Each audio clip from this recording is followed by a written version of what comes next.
televisão e não sabe nem que programa é esse, é o Point 21, que leva a música, a evangelização até a família do jovem. Desse acampamento, que tem como intuito evangelizar, alcançar essas pessoas através dessa união. Com certeza, sim. A dinâmica do encontro, ela é toda trabalhada para isso mesmo, né? Para atingir o coração do jovem, de cada pessoa que vai lá. Então, quando a gente faz teatros, quando a gente tem dinâmicas de louvor, dinâmicas mesmo de integração, isso tudo é para fazer com que o jovem, além de no encontro, ele consiga fazer muitos amigos, consiga se conhecer também, né? E ter esse encontro com Deus, né? Que é o mais importante. E aí, a partir disso, a escolha dele, né? De seguir adiante. E aquele que faz experiência de Deus, com certeza, acaba querendo continuar, continua querendo seguir, né?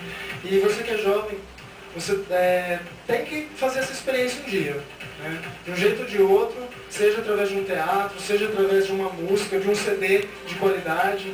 Você pode fazer essa experiência de Deus, né? Às vezes na sua casa mesmo, no seu quarto, do jeito que você é, né? Com certeza Deus pode falar com você. Basta você abrir seu coração para falar com Ele também.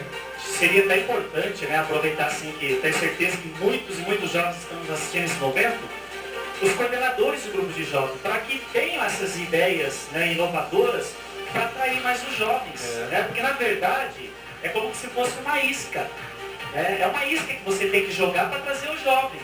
Né? Que pode ser um retiro, pode ser um acampamento, pode ser uma tarde de louvor, um show, uma cristoteca. Quer dizer, tudo isso são ferramentas, são instrumentos para você atrair o jovem.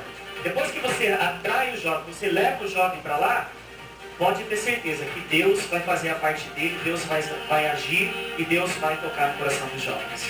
Simbora, solta o som, bora lá, banda, aqui no Point 21, vamos lá.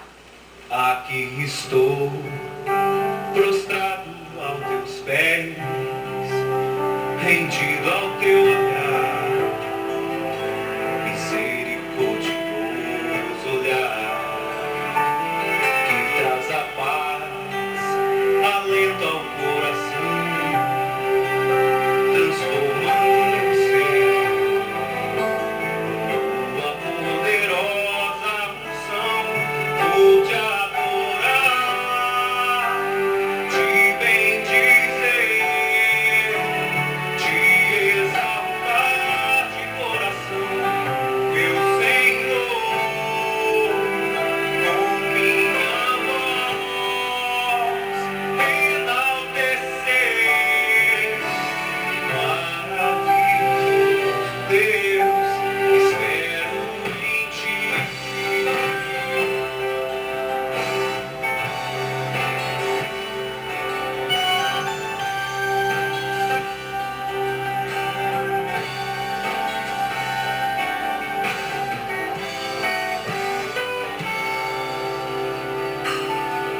aqui estou.